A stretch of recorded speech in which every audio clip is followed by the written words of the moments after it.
అనంతపురం జిల్లాలో వేల కోట్ల రూపాయలను పోలీసులు పట్టుకున్నారు. పామిడి మండలం గజరాంపల్లి గ్రామం వద్ద 2000 కోట్ల నగదుతో వెళ్తున్న 4 కంటైనర్లని పోలీసులు పట్టుకున్నారు. ఒక్కొక్క కంటైనర్లో 500 కోట్ల చొప్పున 4 కంటైనర్లలో మొత్తం 2000 కోట్ల రూపాయలు ఉన్నట్లు గుర్తించారు.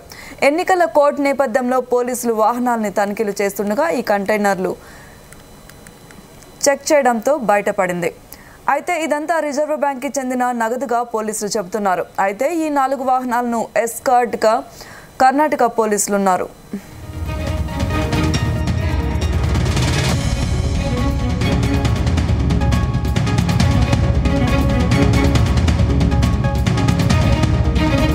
నమస్కారం అండి. మనకు ఎలక్షన్ కోడ్ అమల్లో ఉంది. ఇప్పుడు ప్రజెంట్ మనం వెహికల్ చెకింగ్లో భాగంగా గజరాంపల్లి దగ్గర ఉన్నటువంటి ఒక హైవేలో మనం చెక్ చేస్తుండగా మనకు 4 కంటైనర్స్ ఇక్కడికి రావడం జరిగింది పోలీస్ స్టిక్కరింగ్ తోటి. ఇవి మనం వెరిఫై చేసినప్పుడు ఆపి కొచ్చి నుంచి, కేరళ రాష్ట్రం కొచ్చి నుంచి హైదరాబాద్కు వెళ్తున్నట్టుగా మనం ప్రాథమిక సమాచారంలో తేలింది.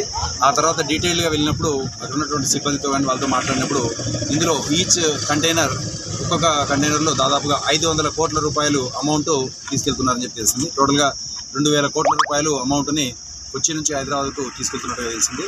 ఆ తర్వాత ఈ యొక్క ఎలక్షన్ కమిషన్ గైడ్లైన్స్ ప్రకారము ఎఫ్ఎస్టీ టీము, అట్లాగే డిస్ట్రిక్ట్ కలెక్టర్ గారికి, ఎస్పీ గారికి, డిఎస్పీ గారికి, మన రిటర్నింగ్ ఆఫీసర్కి అందరికీ తెలియజేసి, డిస్ట్రిక్ట్ ఇన్కమ్ ట్యాక్స్ డిపార్ట్మెంట్ వాళ్ళు కూడా తెలియజేసి వాళ్ళ సమక్షంలో మొత్తం వెహికల్స్ అన్ని చెక్ చేసి దీంట్లో ఉన్నటువంటి క్యాష్ ప్రాపర్గా వెళ్తూ ఉందా లేదా అని చెప్పేసి చెక్ చేసి వాళ్ళ కన్ఫర్మేషన్ తీసుకున్న తర్వాత ఈ యొక్క 2000 కోట్ల రూపాయలు ఆర్బీఐకి హైదరాబాద్లో డిపాజిట్ చేయడానికి తీసుకెళ్తున్నారని చెప్పి తెలిసింది. సో ఈ వెహికల్స్ని చెక్ చేసిన తర్వాత ప్రాపర్గా 2000 కోట్ల రూపాయలు ప్రాపర్గా ఉన్నాయని చెప్పి డిస్ట్రిక్ట్ ఇన్కమ్ ట్యాక్స్